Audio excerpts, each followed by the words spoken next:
E.B. White, author of several famous childhood books like Trumpet of the Swan and Charlotte's Web, was actually also a famous New York writer in the 40s and 50s. He wrote a short book called Here is New York that has an expert that I will read to you that has somehow proved to be prophetic. The excerpt goes as this. The city, for the first time in its long history, is destructible. A single flight of planes, no bigger than a wedge of geese, can quickly end this island fantasy. Burn the towers, crumble the bridges, turn the underground passages into lethal chambers, cremate the millions. The intimation of mortality is part of New York now, in the sounds of jets overhead and the black headlines of the latest editions. All dwellers in cities must live with the stubborn fact of annihilation. In New York, the fact is somewhat more concentrated because of the concentration of the city itself. And because of all targets, New York has a certain clear priority. In the mind of whatever perverted dreamer might loose the lightning, New York must hold a steady, irresistible charm.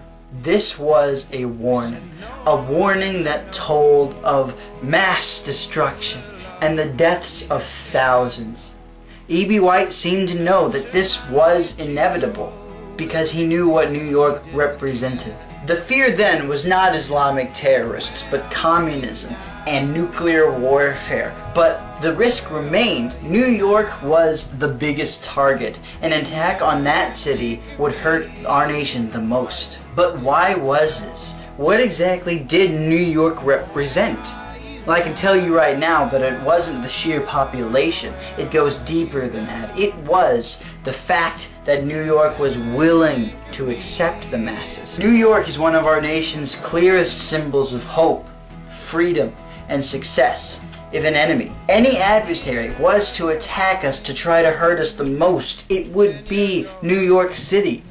But there is one thing that people overlook. I don't think any enemy of America, any foe of freedom, really realizes the strength that we have. And that strength doesn't come from our abundance of wealth. It's actually the fruit of our labor, the reward for our work.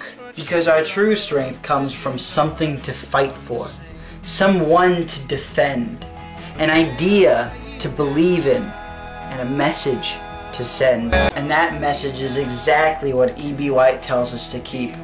All of New York, and likewise all of America, must hold a steady, irresistible charm. Our nation must stand for hope.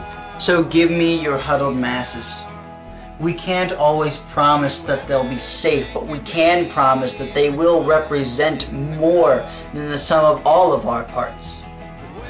And together, we can help each other to stand tall. Always remember 9/11. My name is N for M4W45. Peace in Christ, and imagine on.